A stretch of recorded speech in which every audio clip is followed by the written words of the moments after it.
We produce quite a lot of graphical props in-house within this theatre, especially for period productions.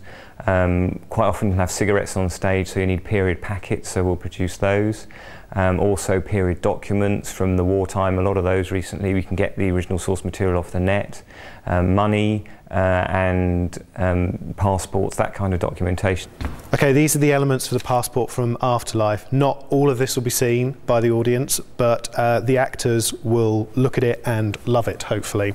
So we've got the pages printed and cut out, which will be put together like this, all from original references from the internet. There's a fold-out page which goes into the passport.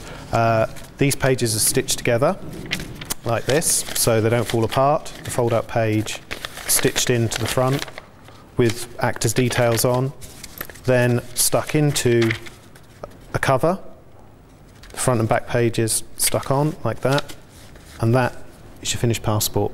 Right, this is a copy of the Munich Peace Agreement from Never So Good Again, which is the actual wording from the peace agreement, printed on off-white paper, because white paper tends to glare on stage, so that, although it will appear a light colour paper, won't glare too much. On the back we've got the signatures of the people who actually signed it: Hitler, Chamberlain, Daladier and Mussolini, all taken from other documents found online and cut and pasted onto here. Often asked to produce cigarette packets. This player's packet was for Never So Good, although obviously early part of the 20th century didn't have health warnings on or barcodes. So we take a packet, take it apart, scan it, remove all of this stuff and change the design around so it looks sensible, so it doesn't have big spaces in it. So we end up with that.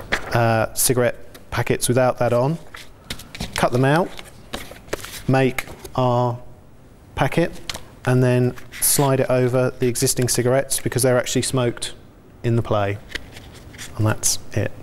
So that's the players. Other cigarettes, such as Woodbines, what we do in Photoshop is we'd take an original image, we'd clean it up, we'd make it into a size of a packet that can fit round modern cigarettes, because the older cigarettes were smaller. So that will fit round a modern pack of 10 cigarettes. So if an actor needs to smoke, we slot the modern packet in with the old Woodbines pack around it. Modern shows as well will have newspapers in, and quite often they'll have a specific story, so we'll have to sub in an actor's picture or a different headline for the play on a modern newspaper or a real newspaper or a period newspaper.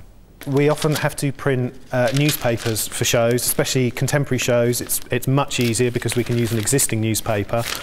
This one had a headline very specific to the show, so what we've taken is the format of the newspaper, everything that identifies it as Evening Standard, kept the typefaces the same, but put on the actual scripted headline, a generic photo that was non-specific for the time, because there wasn't a specific date on this particular show, but it was modern. Then print it out, cut it to size, wrap it around an existing actual newspaper, so if it's opened, it works as a newspaper, and that's the finished thing.